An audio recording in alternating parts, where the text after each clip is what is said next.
ancient Ethiopian capital of Addis Ababa welcomes Queen Elizabeth. The British monarch is greeted by the Lion of Judah, Emperor Haile Selassie, on this royal occasion, the first formal visit by any British ruler. The capital city has been all spruced up. They even repaved the road from the airport, and people travel days from remote areas to cheer their visitor.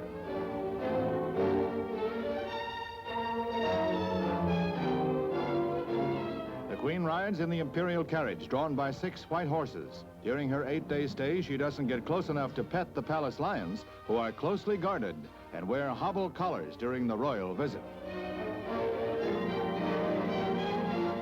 Africa Hall is the headquarters of the United Nations mission to Africa and was a gift of the emperor, who traces his ancestry back to the Queen of Sheba.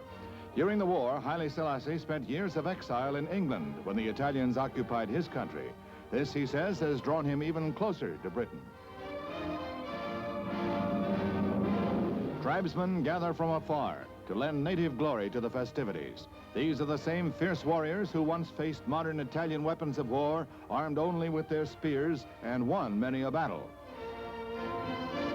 Before leaving Ethiopia for the Sudan, the Queen is entertained by 60,000 school children in the modern stadium. Thus, the future generation provides a colorful climax for the Queen's visit to an ancient nation.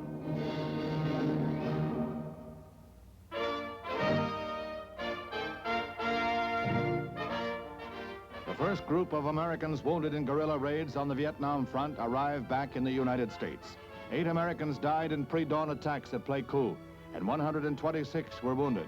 It was these raids that brought about American retaliation in North Vietnam that leveled several staging areas north of the 17th parallel. All of those wounded who can be moved are being flown back to the United States for treatment.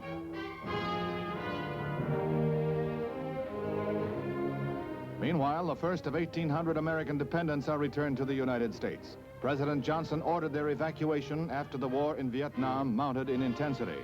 Even as the civilian groups were leaving, the Viet Cong staged a bombing raid on a hotel housing Americans. Simultaneously, the United States said that retaliatory strikes would come whenever they are justified. 30 American deaths at Quy Nhon brought to the fore immediately the strike-for-strike policy. The National Security Council met for the 4th time in 3 days to underline the fact that the showdown in Vietnam is reaching a new climax. It seems no longer a war of local skirmishes.